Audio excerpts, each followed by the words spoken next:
Хозяева жизни. Домашние животные нашего города. Доброе утро, это программа «Хозяева жизни», с вами Вероника Чернышова. Чем больше узнаю людей, тем больше я люблю собак. Кто сказал, не помню, неважно. Гость сегодня Ирина Колосова, владелица питомника Арт Кинг. Ирина, давайте начнем с классики жанра, с истории породы.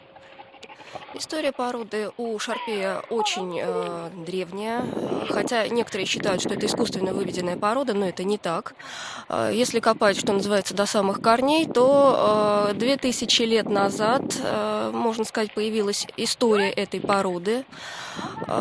Существует мнение у историков, что именно в это время появились в Китае вместе с завоевателями, пришедшими откуда-то со страны Монголии, огромные львиноподобные собаки, они были метровой высоты, участвовали в охоте на медведя, тигра. И, прям сказочно. Да, они были достаточно такие мощные, большие собаки. Они помогали воевать своим хозяевам, они могли сбивать всадника с лошади. В дальнейшем в Китае эти собаки остались, ассимилировались и, по всей видимости, разделились на две ветви.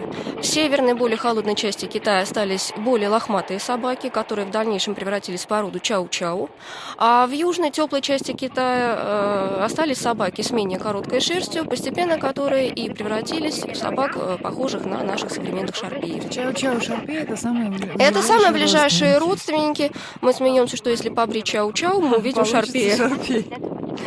Ну, замечательно. А вот скажите, современный шарпей, он сохранил прежние инстинкты свои исторические, вот эти вот воевать, помогать, защищать? Это по-прежнему осталась собака-компаньон, собака, которая все время с человеком принимает активное участие в его деятельности.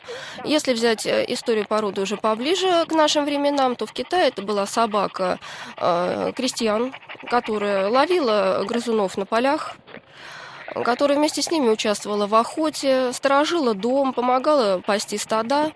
И в данный момент тоже наши шарпеи современные, они могут поохотиться на домашних хищников, на кошек, на птичек, побегать, погонять их.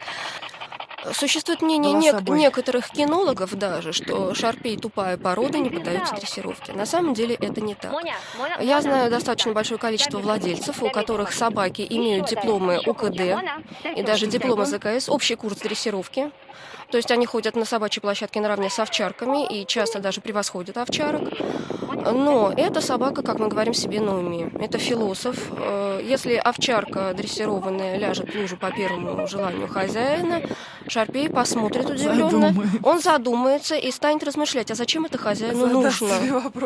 Но научить собаку элементарным командам даже в домашних условиях без помощи инструктора очень легко. В 2-3 месяца начинаем учить элементарным командам сидеть, дай лапу, там лежать. Это учится у шарпея очень легко, особенно учитывая, что большинство из них за кусочек сыра продадут родину и душу.